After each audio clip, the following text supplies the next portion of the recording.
Students factor theorem और remainder theorem से related ये क्वेश्चन है। क्वेश्चन इस तरह से है जी कि अब ये बताया गया कि अगर एक पॉलिनोमियल है जिसके अंदर दो अननोन कोएफिशिएंट्स हैं एल एंड एम, अब इसके अब ये बता दिया गया कि x प्लस फोर जो है वो इसका फैक्टर है। अब यहाँ से हमें एक इन्फॉर्मेशन मिलती है कि अगर x प्लस फोर इसका फैक्टर है तो ऑफ कोर्स के रिमाइंडर क्या हो जाएगा, जीरो।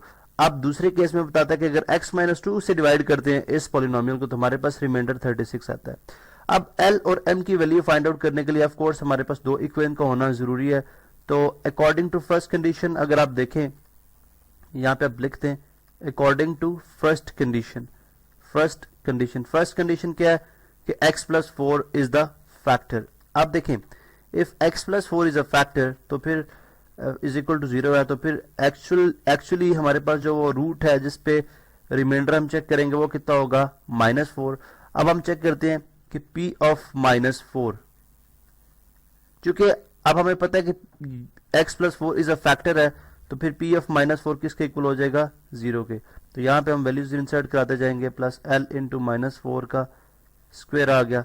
इसी तरह प्लस mx प्लस mx की जगह अगेन वैल्यू हमने इंसर्ट नहीं कराई, -4 और इसके बाद प्लस 24।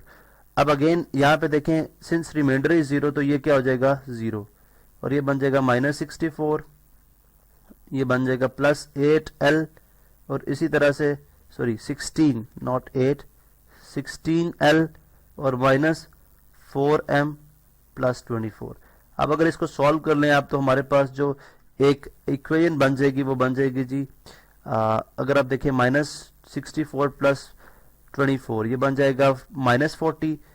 चले यहाँ पे लिख लेते हैं ताकि 16l -4m, और इसी तरह से अब जो -40 है ये चला जाएगा लेफ्ट हैंड साइड पे तो आ जाएगा 40 इक्वल 16l -4m। 4 से अगर आप थ्रू डिवाइड कर दें राइट लेफ्ट साइड पे तो हमारे पास जो जेनेरिक फॉर्म में या सिंपल फॉर्म में इक्वेशन आ जाएगी 10 इक्वल्स 4l -m। अब इसी तरह की हमें एक और इक्वेशन चाहिए, ठीक है, जिसको यूज करते हुए हम l और m की वैल्यू फाइंड आउट करेंगे। इसको हम इक्वेशन 1 का नेम दे रहे हैं। अब अकॉर्डिंग टू सेकंड कंडीशन जो बात है वो कुछ इस तरह से है जी कि अगर हम x माइनस टू को गिवन पॉलिनोमियल से डिवाइड करें तो रिमाइंडर 36 है। तो इसका मतलब ये हुआ कि हम यहाँ पे लिखेंगे देयरफॉर p ऑफ 2। अब जहां जहां पे -4 है वहां पे हम 2 इंसर्ट कराते जाएंगे, प्लस l इंटू 2 का स्क्वायर और प्लस m इंटू 2 प्लस 24।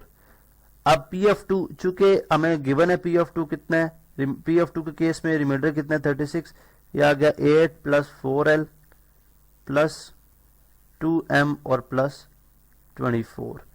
अब इसको भी अगेन अगर हम सॉल्व कर लें यहाँ पे तो हमारे पास जो इक्वेशन बनेगी, अब 24 प्लस 8 ये कितना हो जाएगा, चलो यहाँ पे लिख लेते हैं 36 इक्वल्स 24 प्लस 8 हमारे पास बन गया 32 plus 4l plus 2m।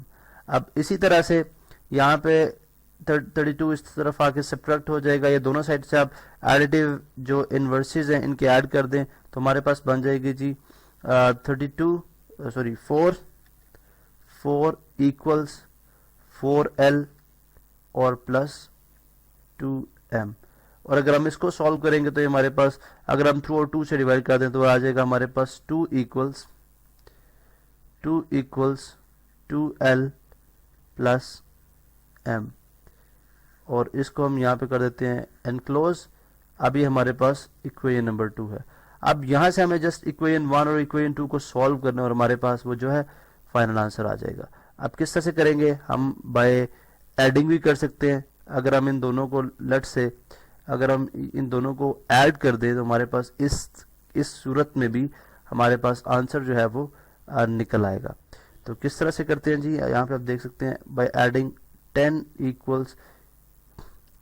Equals 4l minus m, बल्कि हम इस तरह लिख लेते हैं 4l माइनस m इक्वल्स 10 और इसी तरह से 2l प्लस m इक्वल्स 2।